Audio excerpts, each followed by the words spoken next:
ድነት አምና የተቀበለች ቤተክርስቲያን ናት። በዚህ ምክንያት ቤተክርስቲያን ትባላለች፣ ዓለም አቀፋዊት ቤተክርስቲያን ትባላለች። ሁለተኛ የኢትዮጵያ ቤተክርስቲያን መጽሐፍ ቅዱሳዊት ቤተክርስቲያን ናት። እኔ ይሄንን በብዙ መድረክ ላይ ተናግሬ አውቃለሁ። የኢትዮጵያ ቤተክርስቲያን ልጆቿን መነሻዋ ብሉይ መገስገሻዋ ሐዲስ መዳረሻዋ መንግስተ ሰማያት ነው ብለን ነው የምናምነው። የኢትዮጵያ ቤተክርስቲያን ብሉይ ኪዳንን ከሐዲስ ኪዳን ጋር ተጠርዞ የደረሳት ቤተክርስቲያን አይደለችም።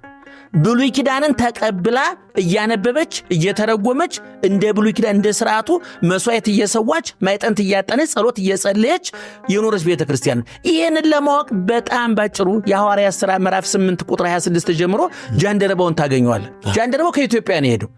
ከኢትዮጵያ ሄዶ ጃንደረባ ፊልጶስ ሰረገላ ውስጥ ቁጭ ብሎ ፊልጶስ ሲያገኘው ምን እያነበበ ነው ያገኘው? የኢሳይያስን ትንቢት ሲያነብ ነው ያገኘው። አንድ ግሪካዊ አግኝቶ ቢሆን፣ አንድ ጣሊያናዊ አግኝቶ ቢሆን፣ አንድ ግብፃዊ አግኝቶ ቢሆን፣ አንድ አሜሪካዊ አግኝቶ ቢሆን ትንቢተ ኢሳይያስ እያነበቡ ያገኛቸው። ምክንያቱም እነሱ በአምልኮ ተጣዖት ውስጥ የኖሩ ሰዎች ናቸው። በባዕድ አምልኮ ውስጥ የኖሩ ሰዎች ናቸው። ምናልባት አንድ ግሪካዊ ቢያገኝ ስለ ግሪክ አማልክት ሲተርክ ያገኘዋል እንጂ መጽሐፍ ቅዱስ ያገኘው።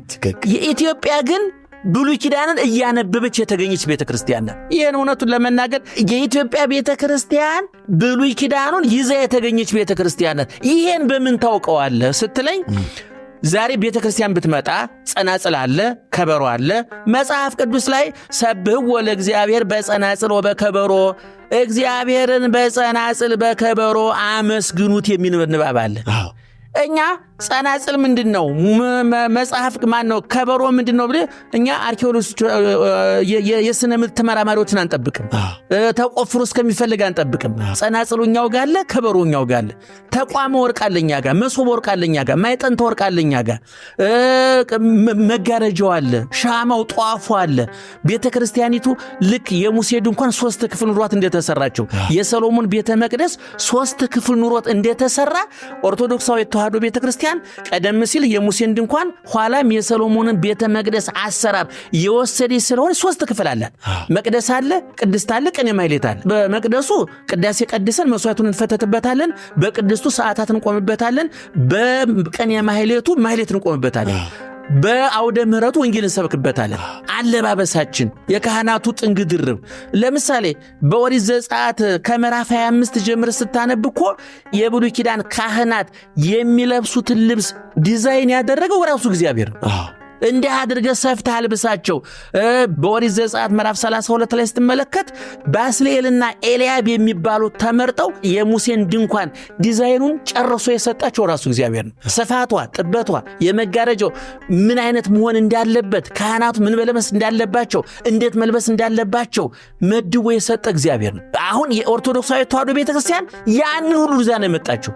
ዛሬ ልብሰ ተክህኖ ጳጳሳቱ የሚለብሱት፣ መነኮሳቱ የሚለብሱት፣ ዲያቆናቱ የሚለብሱት፣ የሚነዘው መጋረጃ ዣንጥላ፣ የምናበራው ጧፍ እያንዳንዱ ከየት የመጣ ነው ካልከኝ ከብሉይ ኪዳን የመጣ። ስለዚህ አባቶቻችን ከብሉይ ሥርዓቱን፣ ከሐዲስ መስዋዕቱን፣ ከብሉይ ንባቡን፣ ከሐዲስ ምስጢሩን ወስደው መካከል ላይ ተዋህዶ የምትል ከፀሐይ የሞቀች ከጨረቃ የደመቀች ከአበቦች ያሸበረቀች የማትዝግ የማትበላሽ አማኞቿ በዙ አነሱ ጨመሩ ቀነሱ ብላ የማታስብ ስራዋ በምድር ጫፏ በሰማይ የሆነ ሃይማኖት እንተ በምድር ስራዊሃ ወበሰማይ አይጹቂሃ አለ ሳዊሪያኖስ የተባለ ሊቅ ሲናገር። ተዋህዶ ቤተክርስቲያናችን ይችላል። አመጋገባችን፣ አለባበሳችን፣ ምን መልበስ እንዳለብን፣ ምን መብላት እንዳለብን፣ እንዴት በዓል ማክበር እንዳለብን ያዘዘን ራሱ እግዚአብሔር በቀጥታ ለሙሴ ተገልጾ ወተናገሮ ገጸ በገጽ ፊት ለፊት ለሙሴ ተገልጾ አዞናል። እኔ እውነቱን ለመናገር እንደ ጋምቤላ ያሉ በረሃ ሀገረ ስብከቶች አሉ።